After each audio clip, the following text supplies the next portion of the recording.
I'm not here to cater to your ignorance. I'm not here to cater to your feelings. This country is plummeting into a cesspool of emotions and judgments based on feelings.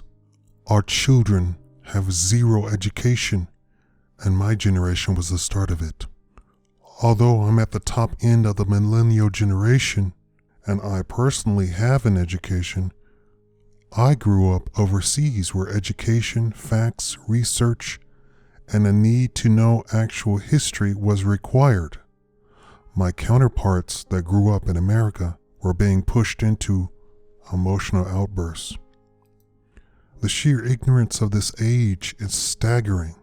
We have people on the internet yelling, "Prove what you're saying, show your sources," when in fact, they're just so lazy that they themselves have zero motivation to go look up what is being said, or even worse, they've never looked up their own side to prove what they think they know is true. They simply took what the news said as gospel, truth, and ran with it.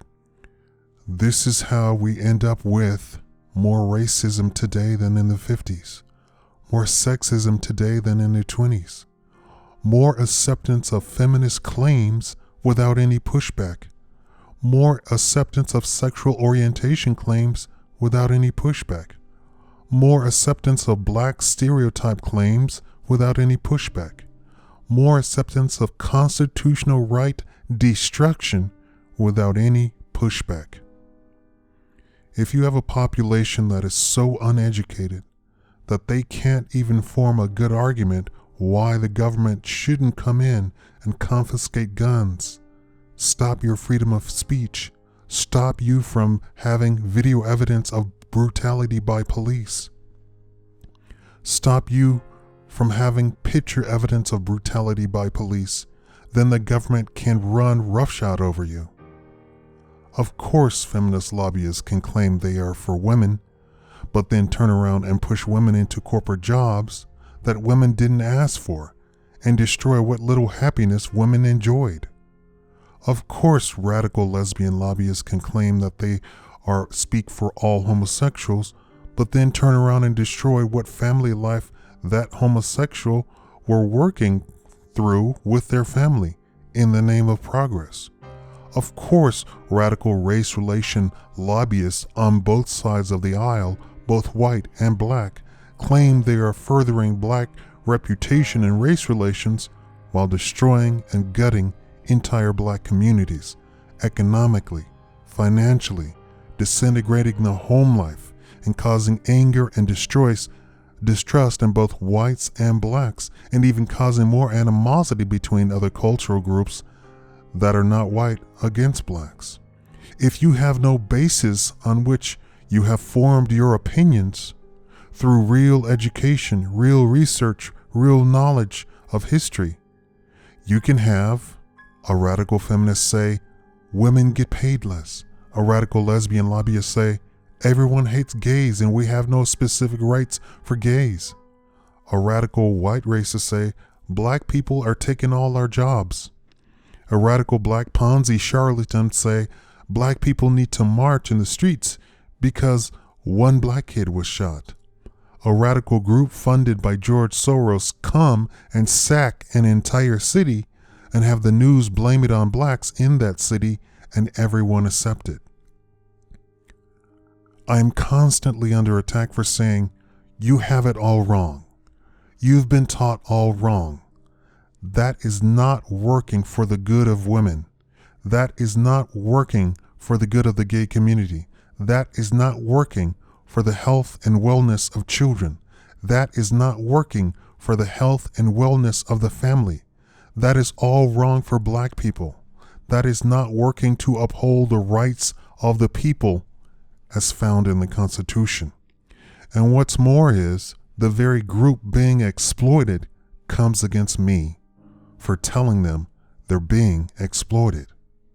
The very next generation is going to be so dumb that instead of school, they'll just sit around and share their feelings. I can already see it. No longer are kids taught math. They're taught to hate math. No longer are kids taught science. They're taught to hate science. No longer are kids taught to love their fellow man. They're taught humans should be massively killed and man is to blame for all the ills of the world.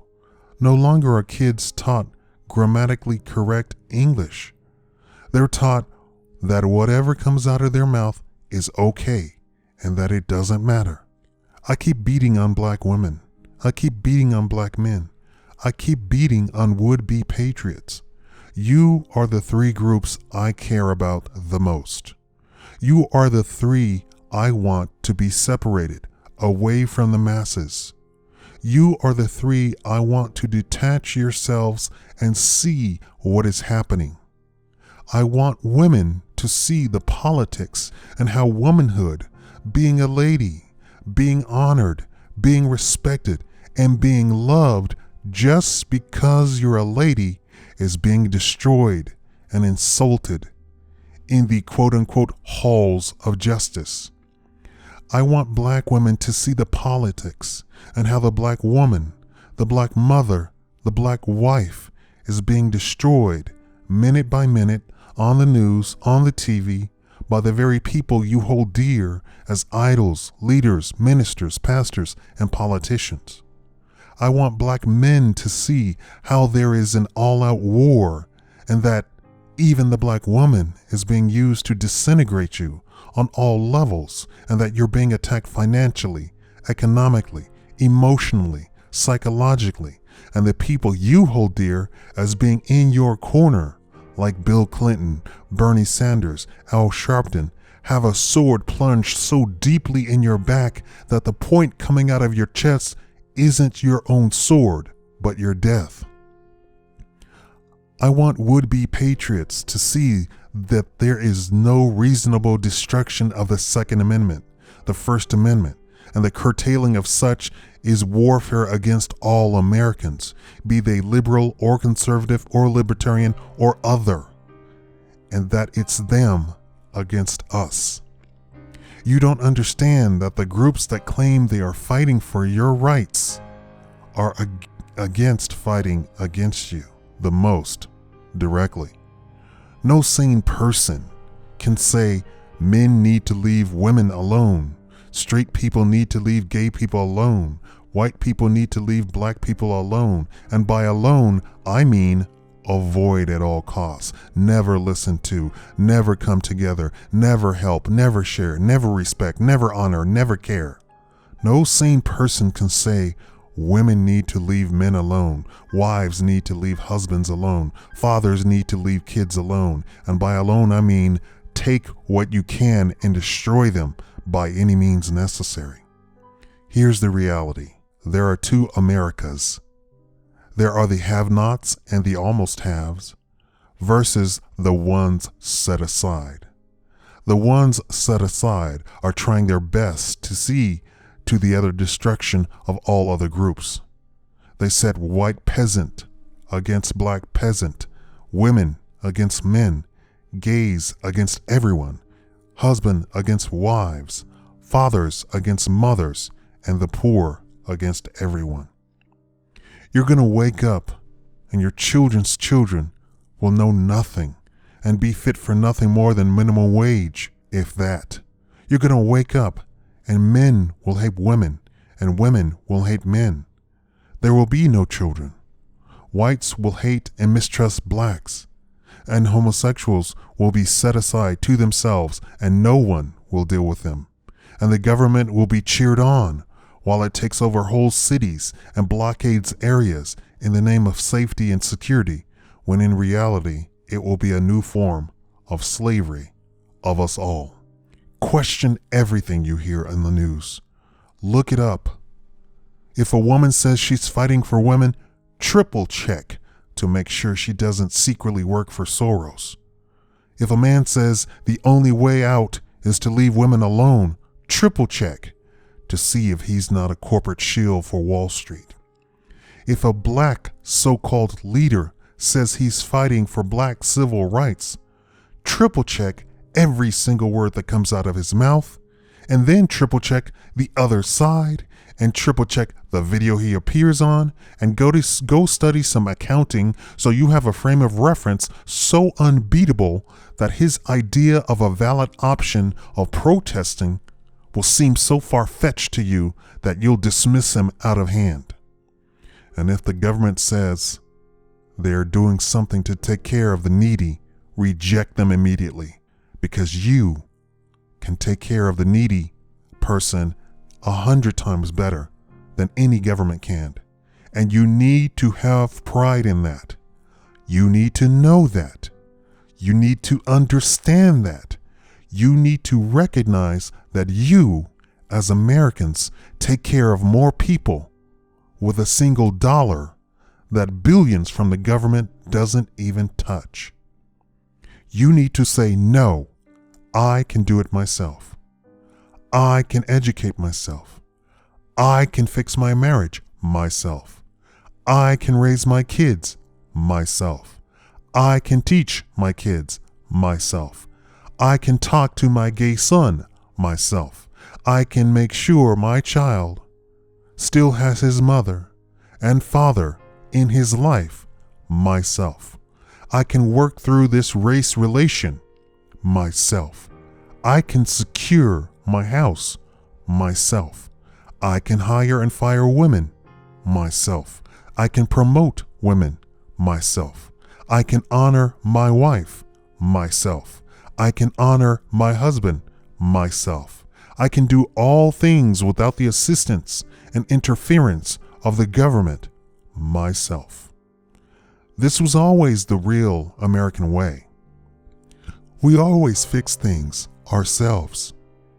That's why black and white people fought the Revolutionary War to grant this country freedom for self-determination, without overlords, without kings, without rulers to tell them when they could get into the car and where they could go. We have slipped so far away from self-determination, it sickens me. And it sickens me when I tell you that you've fallen. Pick yourself up. And you turn to me and say, you lie. If I were president, I wouldn't promise you free stuff. I wouldn't promise you marital bliss. I wouldn't promise you racial perfection. I would promise simply to get out of your way and only interfere if someone comes after all of us.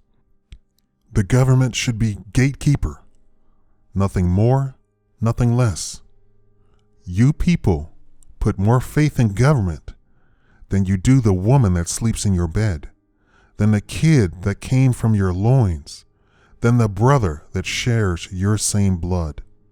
If I were president, I would tell you, put away your emotions and save them for the first time your child is born, when your father dies, when your kid walks for the first time, when you go to senior prom, when you learn to ride without training wheels, when you learn to drive a car, when you learn to swim, when you beat a long math problem, not when a politician promises you free things, because your fellow man can help you far more than any politicians.